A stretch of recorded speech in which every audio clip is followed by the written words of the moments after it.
신학은 고루하고 능력이 없는 것이다. 신앙은 지식은 없고 열정만 있다 라고 합니다. 이 두 가지를 꼭 나누어야 할까요? 지금 이 시대와 교회에 신앙과 신학의 조화는 꼭 필요합니다. 신신의 그 조화의 48번째 시간 이용도 목사 특집 5부 지금 시작하겠습니다.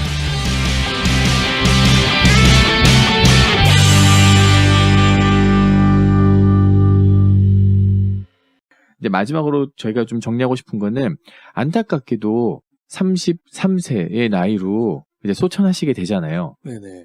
그러면은 이게 아마 33년일 거예요. 그죠? 예. 돌아가시는 연도가 33년입니다. 32년에 이러한 여러 가지 일이 있고 이제 건강이 안 좋아지셔서 이제 소천하시게 되는데 네.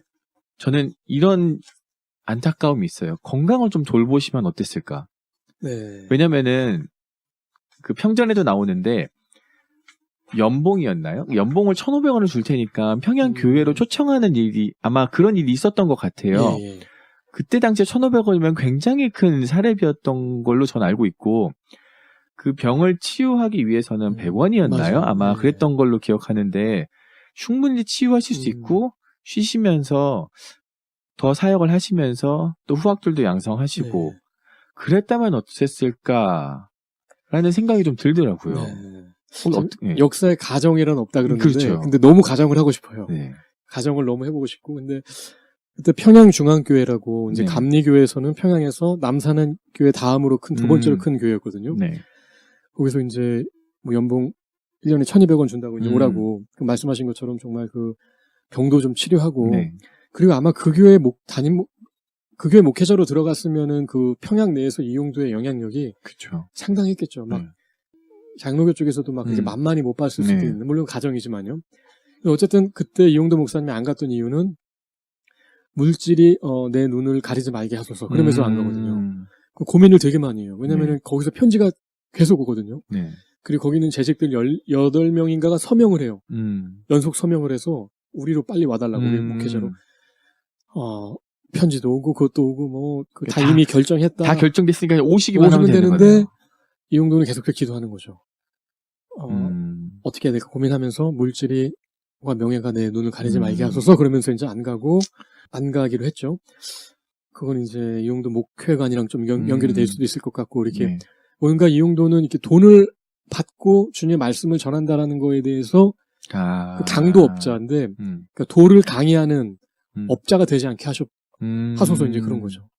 기도 안 하고 하는 강도, 도를 강의하는 거 설교는 강도다, 날강도다 이제 막 그러면서 뭔가 주님의 사역과 돈을 연결시키는 거를 좀 체질적으로 좀 그랬던 것 같아요. 근데 이거는 뭐 사람마다 성향이니까 그렇다고 치고 그러면 조금 더 이렇게 몸을 잘 추슬러서 좀 제자들을 좀 양성했으면 어떨까라는 아쉬움도 저도 좀 듭니다. 근데 시계를 돌려서 한번 그때로 가보면은 그때 그 시절이 그러한 소망을 허락해주지 않았을 것이다라는 생각이 좀 들어요. 그래도 이용도는 이제 아동 교육을 굉장히 중시해서, 이렇게, 당시에 그 어른들이 예배 드린다고 아이들을 쫓아내고, 자, 이제 예배 드립시다. 이렇게 하는 것도 되게 좀 안 좋게 여기면서, 아동들의 교육에 미래가 달렸다. 이제 그런 글도 좀 많이 쓰고, 이야기도 많이 했거든요. 이용도 목사도 나는 부흥 목사가 소원이 아니라 그냥 아이들 교육하는 게 나의 소원이다. 그래서 나름 그 제자를 나름 그 교육을 한 거죠. 그런데 제자나 뭐 후계자를 이렇게 뭐 세워놓은 그런 걸 생각해 보면은 이용도가 그 직접 그 뭐 제자 농사를 지은 거는 아닌데, 근데 제자라고 말할 수 있을 사람들이 꽤 되는 것 같아요. 그러니까 아동 교육에 이제 힘을 많이 썼으니까 나름 이제 그 후학들을 좀 이렇게 길러낸 게 있지 않나 생각이 좀 들고요.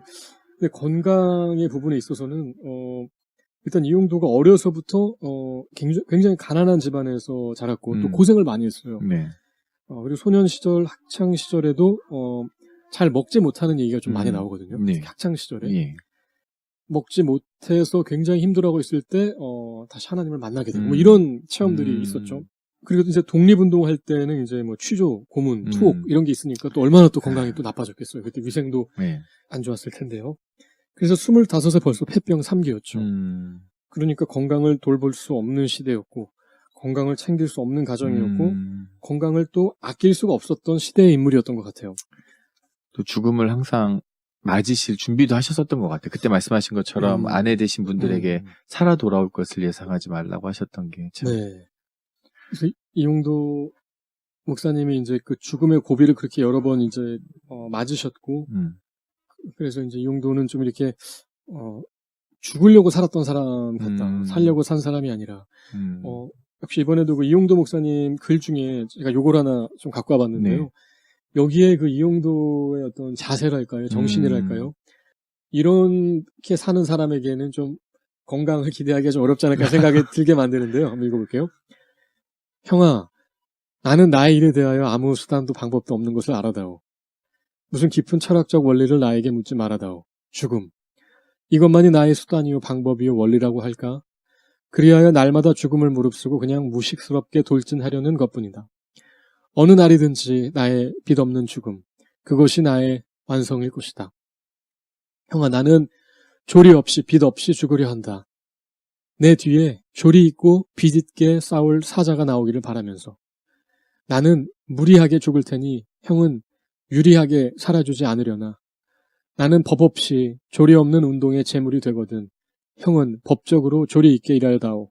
이를 위하여 나는 먼저 떨어져 죽는 작은 미랄 한 알갱이가 되려 하노라. 예수님께서도 나와 복음을 위해서 죽고자 하는 자는 살 것이요 살고자 하는 자는 죽으리라.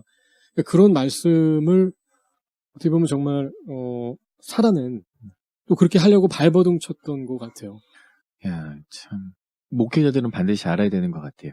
지금 신학을 공부하고 뭔가 주를 위해서 평생을 내던지려고 하는 사역자들에게 있어서 뭐라 그럴까, 꼭 닮지는 않아도 되고 네. 저분의 어떤 삶을 무조건 살라 이런 의도로 이야기하는 게 아니라 저런 분도 계셨고 모범이 되는 분, 그리고 저런 전 목숨과 어떤 삶을 하나님께 헌신한 그런 사역자가 조선 땅에, 당시 한국 땅에 있었다라는 거를 그냥 당연히 알아야 되겠다라는 생각이 좀 드네요.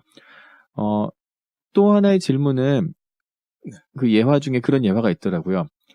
그 형님이었던 이호빈 목사의 교회에 초청받아서 갔는데, 그러니까 기도를 했는데 하나님이 말씀을 안 주셨대요.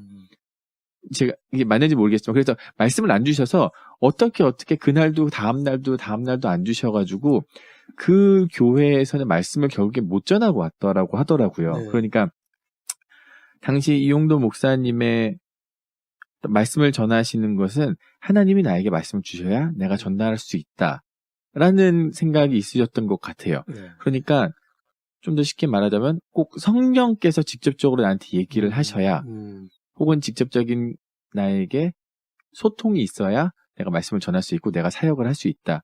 그러니까 이런 부분에 있어서 요 근래 혹은 요 몇 년 동안에 이제 한국 사회에서도 많이 이야기되고 있는 어떤 신사도 운동과 이렇게 좀 연결고리가 있을 것 같거든요. 그래서 이 부분에 대해서 혹시 좀 설명을 해주실 수 있을까요? 네, 먼저 그 말씀해주신 일화 이야기하고 그 질문으로 네. 넘어갈게요. 그 일화가 이제 이호빈 목사님이 이제 북간도에 계시면서 이렇게 거기 계시는데 원래 이용도랑 이호빈 목사님이 같이 교회 사역을 하려고 했거든요. 근데 네. 이호빈 목사님이 북간도로 파송을 받으니까 네.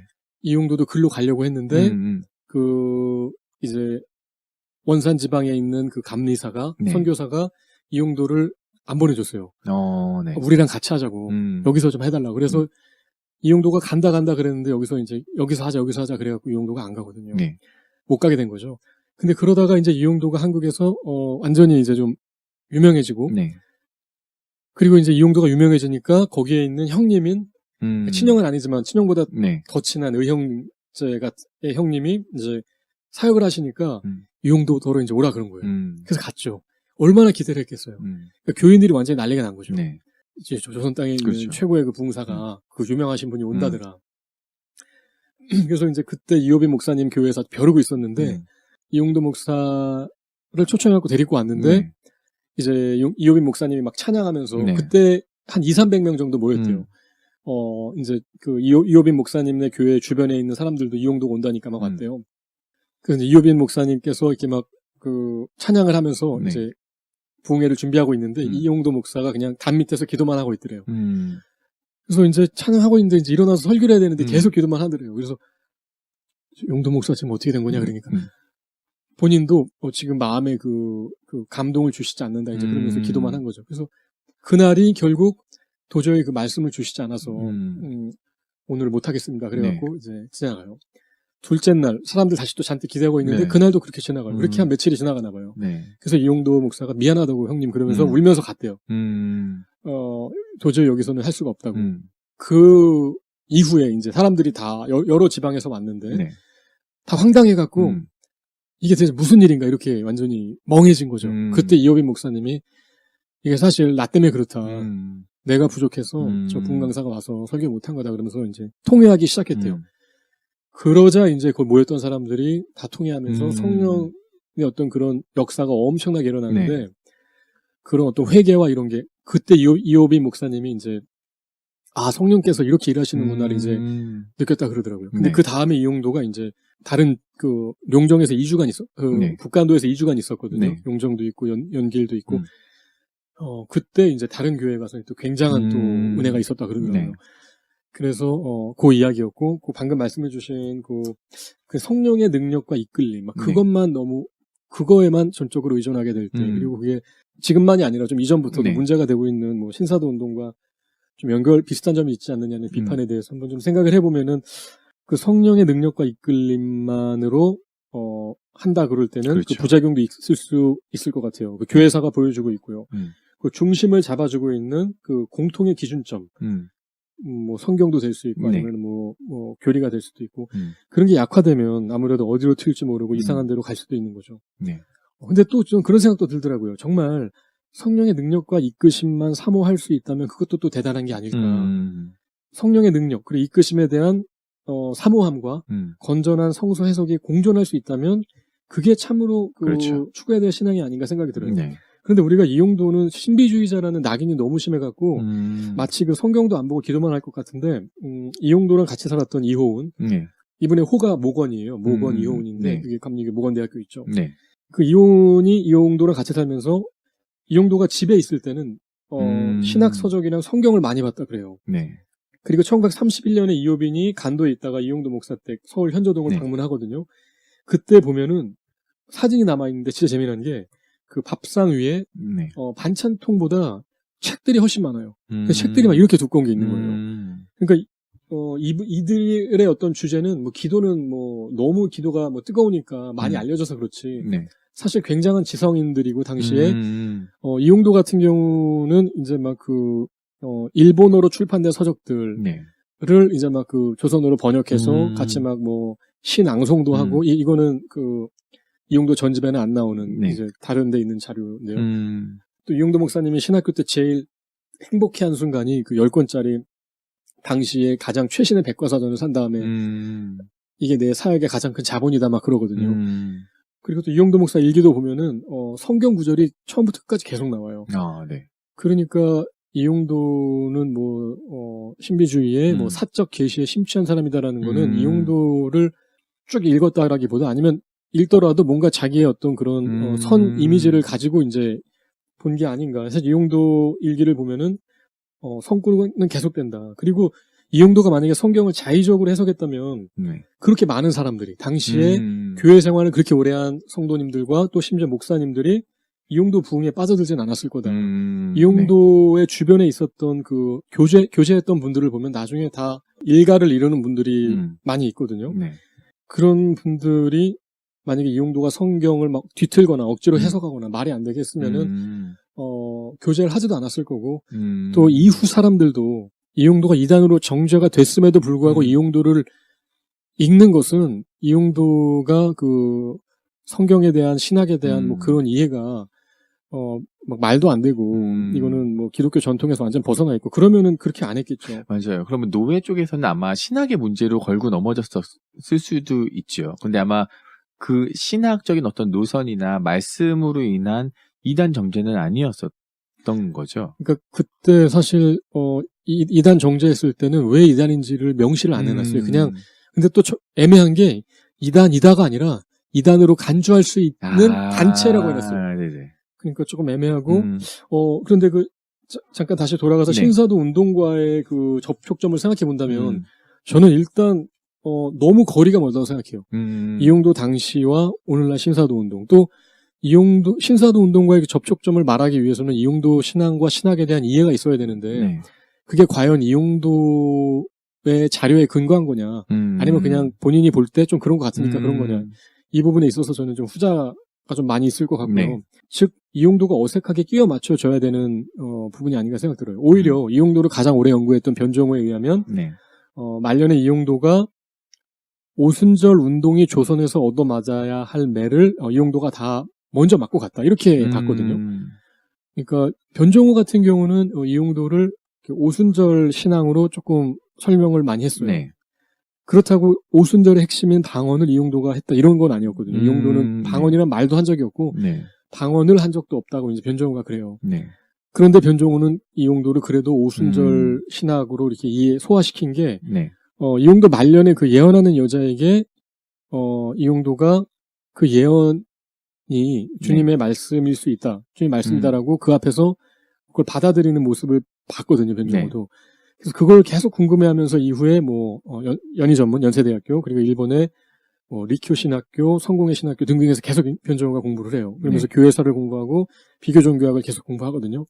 그걸 쭉 섭렵한 다음에 변종호가 돌아보니까 이용도는 그 오순절 신앙의 길을 개척해 주신 분이다. 좀 이렇게 본 거죠. 물론 여기에 동의하지 않을 분도 네. 있을 거예요. 근데 어쨌든 굳이 비교하자면 신사도 운동은 너무 무리가 가 있고 차라리 오순절 운동이랑 좀 더 가깝지 않을까. 네. 근데 저는 오순절 운동보다도 굳이 그 어떤 은사적인 부분을 말하자면 오순절 운동, 신사도 운동이 아니라 은사 중지론과 은사 지속론 관점에서 좀 더 말해야 되지 않을까. 네. 그런 생각이 좀 들어요. 아니면은 시시각각 주님과 교통하면서 동행하는 신앙이 정말 가능한가 질문해봤을 때 이용도라면은 그렇다고 믿을 뿐만 아니라 그래야 한다고 믿고 살았고 그러면서도 이용도는 그렇게 하지 못해 항상 아쉬워하고 회개하고 이런 장면이 나오거든요. 그러니까 네. 이용도가 성령님과 항상 동행했다고 해서 그게 성령님 지금 무슨 밥을 먹어야 됩니까?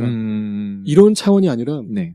신비적인 걸 넘어서 거의 이렇게 이교적인, 밀교적인 그런 차원이 아니라 이용도의 일단 일기를 봤을 때는 계속 주님의 지시를 기다리고 주님이 어떤 마음을 주시면 이제 그때 하게 되는 구체적인 그런 멘트라기보다는 그 마음의 차원이 아니었나. 그리고 저는 그런 생각이 드네요. 그 모든 어떤 하나님, 그 성령님의 어떤 말씀, 그리고 이용도 목사님께서 요구하셨던 혹은 받고 싶었다는 말씀은 그 성경 안에서 잘 융합됐다라는 생각이 좀 많이 들어요. 그래서 저는 그런 것도 지금 교회에 많이 필요하지 않을까. 그렇게 순종하려고 하고 어떤 성령님 혹은 하나님의 마음이 지금 어디에 있을까를 끊임없이 고민하고 그리고 그것을 받기 위해서 기도하고 애통해하는 모습이 저는 또 배워야 되는 부분이 아닐까라는 생각을 해봅니다. 저는 이제 마지막 이 질문을 해보고 싶습니다. 예, 정말 길게 저희가 이제 이 방송을 준비하고 있는데 2018년 만약에 이용도 목사님께서 지금 오늘에 계시다면 저희 한국 교회에게 어떠한 말씀을 전달해 주실 거라고 좀 생각이 드시나요? 일단 그거는 이용도 목사님의 글을 직접 읽으면서 네. 들어보는 게 가장 좋을 거라고 생각이 돼요. 네. 그런데 제가 요즘에 이제 이용도 목사 일기를 이제 이렇게 좀 작업을 하고 있거든요. 다시 좀 네. 출판을 좀 하려고요. 근데 일기를 천천히 읽어보니까 저 개인적으로는 지금 이대로는 안 된다 라는 좀 그런 느낌이었습니다. 뭔가 심각한 상황인데 심각하다는 위기의식조차 전혀 없고 위기인지 아닌지 모르고 그냥 위기라고 하는 사람 자체가 어색하고 좀 그런 시대 같은데 이용도의 일기를 보니까 계속 위기라고 회개하라고 제대로 살아야 된다고 분명한 신앙이어야 한다고 지금 자리에서 문제가 없다라고 생각하지 말라고 지금 우리 사회가 좀 제시하는 삶의 방식과는 좀 반대로 가라고 좀 그런 극단적인 메시지가 아닐까 합니다. 근데 또 그러면서도 사랑으로 자기의 눈물을 주고 눈물로 안 되면 피를 주어서 자기 생명을 잃는 지경에 들어가더라도 심지어 그냥 그렇게 죽고 세상에 아무 변화 없더라도 본인은 그렇게 거룩한 뜻을 품고 죽고 이웃은 예수님께 나아가게 하는 모습이어야 한다. 뭐 그런 게 아닐까 합니다. 좀 더 구체적으로 그런 생각도 들었어요. 오늘날은 어떤 하나의 중심보다는 다양한 작은 중심들이 이렇게 공존하는 그런 시대입니다. 또 디지털 시대에서 우리는 뭐 여러 의견을 자유롭게 어디서든 개진할 수 있죠. 그건 굉장한 장점인데 또 한편으로는 각자 소견의 옳은 바를 가지고 있는데 그게 그 효용이 오래된 지혜의 가치보다 못한 게 적지 않을 수 있죠. 여러 시도들을 해보지만 때로는 혼란스럽고 기준이 잡히지 않을 수 있고요. 계속해서 변화하고 추구하고 또 눈부시게 빠르게 변화하는데 어떤 게 정말 좋은 건지 좀 감이 안 잡힐 수도 있고요. 근데 그런 때에 이용도의 그 철저한 신앙이 우리에게 저는 이런 표현이 생각났어요. 원형적 신앙 혹은 신앙 원형을 좀 보존해 준다고 생각해요. 이용도의 사상과 행적을 물론 현대적 가치로 비판할 수도 있어요. 그런데 사도행전적으로 보면 복음서적으로 보면 어쩌면 이용도의 사상과 행동이 더 들어맞을 수도 있거든요. 그렇게 신앙의 어떤 원형을 한국인을 통해서 얻을 수 있다는 점이 저는 이용도의 이야기가 시간이 갈수록 좀 가치가 더해지는 부분이 아닐까 좀 그렇게 생각합니다. 어떻게 살아야 되는가, 어떻게 믿어야 되는가라는 고민이 많을 때 이용도는 그 오래된 단순한 답을 보여주는 것 같아요. 말로만 아니라 삶 전체로. 그것도 아주 재미있는 스토리로. 그래서 그거를 감상하고 즐기는 그 즐거움과 유익이 있지 않나 그렇게 생각하게 됩니다. 네. 근데 저희가 이제 마무리하기 이전에 그 얘기 한번 여쭤보고 싶어요. 책에 가장 많이 처음에 보여져 있는 글귀 중에 그 말이 있더라고요. 무언, 그리고 겸비, 그리고 마지막으로는 기도. 이 글귀를 마지막으로 좀 설명해 주실 수 있나요? 예, 이게 이제 변종호 목사가 이용도 목사를 찾아와서 1931년에 이제 그 글 좀 써달라 그래갖고 이용도 목사님이 그냥 글귀를 써달라고 한 거예요? 네, 나한테 좀 들을 말씀을 좀 써달라 그래갖고 이거를 써줬는데 그때 썼던 게 무언, 겸비, 기도였어요. 여기서 변종호 목사님이 그때 들었던 말들을 기억해서 써놓은 게 있는데 그거를 한번 읽으면 더 도움이 돼. 무언에 대해서는 이제 이용도 목사님이 이렇게 말했대요. 무언을 설명하면서 이 세상은 말이 많은 세상입니다. 하지 않아도 될 말, 또 남을 해치는 말이 얼마나 많습니까? 자기의 아름다운 뜻을 남에게 전하라고 하나님께서 주신 그 말을 가지고 얼마나 남을 해하고 세상을 망칩니까? 이 세상 사회의 모든 싸움 그리고 모든 분쟁은 다 이 말에서 시작되는 것입니다. 그래서 나는 말이 없기를 바라고 또 벙어리가 되기를 위하여 염원하는 바입니다. 그러니까 세상의 싸움과 분쟁이 말에서 시작되니까 그럴 거면 난 말이 아예 없기를 바란다. 그 다음 겸비는 세상은 또 얼마나 교만한 세상인지요. 못되고도 된 척하고 또 좀 되면은 되었노라고 남을 멸시하고 천대 구박하는 바람에 싸움이 생기고 야단이 나지 않나 생각합니다. 그래서 나는 가장 낮을 자, 가장 미혹하고 천하고 불쌍한 자가 되어서 더 배우고 더 얻고 더 받아들이기를 간절히 바라고 있습니다. 세상이 다 자기가 크다 그러니까 그리고 그러면서 이제 자기 밑에 두고 멸시하고 모멸하니까 그럼 난 제일 낮은 자가 되겠다. 좀 아예 반대로 갔죠. 기도. 나는 모든 부족과 고통과 서름을 주님께 내어 맡기는 길이 바로 기도에 있고 아버지에게서 그 큰 사랑과 위안과 힘과 빛을 얻어오는 길이 또한 기도를 함에 있으니 신앙생활에는 오직 기도가 있을 뿐이며 또한 기도 하나로 족한 것입니다. 이렇게 해서 무언, 겸비, 기도를 이용도 목사님이 이제 신앙의 아주 중요한 이제 어떤 그런 걸로 봤던 거죠. 지금 저희들한테도 완전히 적용될 수 있는 말씀이네요. 네, 아마 그 겸비가 좀 어렵겠지만요. 네. 아이고 참. 무언도 조금 어려울 것 같고요. 맞습니다. 다 말이 많은 세상이지 않습니까? 그때보다 아마 수백 배로 증가한 또 맞는 것 같아요. 세상이. 이용도 목사님의 어떤 개혁 이런 것들은 절대로 실패한 게 아니죠, 교사님? 그 아까 그 전도사님 말씀해 주신 것 중에서 그 2018년에 이용도가 어떤 의미가 있을까? 그런데 올해만이 아니라 2019년 그리고 2020년, 2080년까지라도 저는 이용도가 그 가치를 지니게 되는 부분은 오늘의 교회에 대한 문제의식을 좀 던져주기 때문이 아닌가 싶어요. 근데 그 문제의식이라는 게 그냥 비판만 있는 문제의식이 아니라 이용도 목사님 본인께서 목사님이셨고 교회에서 활동하셨고 네. 또 그 교회에 있는 사람들에 대한 애정을 갖고 활동하셨거든요. 네. 그래서 그럼 어떤 문제의식인가 하면은 어떤 뭐 다른 말로 표현하면 어떤 개혁의식이랄까요? 교회는 계속해서 개혁되어야 된다라고 이제 뭐 서구에서 표현한 말이 있지만 네. 그 표현을 정말 실제로 우리 안에 어떤 그 열망을 이렇게 일으켜주는 좀 그런 스토리가 저는 이용도 목사님의 스토리가 아닌가 생각이 들고 네. 그러면 어떤 개혁인가라고 할 때 아까 말한 그 어떤 원형적 신앙, 좀 더 순수한 신앙, 네. 좀 더 단순한 신앙. 그러니까 교리로 인해서 굉장히 세분돼서 서로 나뉘어지고 진영이 갈리고 그러한 신앙이 아니라 물론 그렇다고 해서 모든 걸 단순화하자는 건 아니지만 네. 이용도 목사님도 당시에 뭐 순복음지도 있고 장로회지도 있고 감리회지도 있고 불교지도 있고 사회주의지도 읽었거든요. 그러니까 그런 다양성과 다름을 인정하지만 그걸 가지고 싸우고 분열되는 것이 아니라 좀 더 단순하게 예수 안에서 좀 더 단순하게 예수 안에서 또 좀 더 순수하게 같이 기도할 수 있고 같이 주님께 회개할 수 있고 같이 주님으로 만족할 수 있고 거기서 누가 막 그 고상한 교리를 설파해서 자기 쪽으로 끌어가고 이런 게 아니라 아니면 또 어떤 개인이 막 주목을 받고 이런 게 아니라 주님께서 주목을 받으시고 주님께서 모든 관심과 시선을 받으시고 어떤 그런 순수하고도 단순한 방향을 이용도가 이렇게 표지판으로 이렇게 보여주고 있는데 굉장히 그 흥미로운 이야기를 통해서 좀 보여주고 있기 때문에 이게 오늘에 봤을 땐 이렇게 보이지만 또 10년 뒤에 봤을 땐 또 그렇게 보이고 각 시대마다 있는 오늘의 교회에 애정을 가지고 좀 더 교회가 변화되어야 되고 지금 나의 신앙을 좀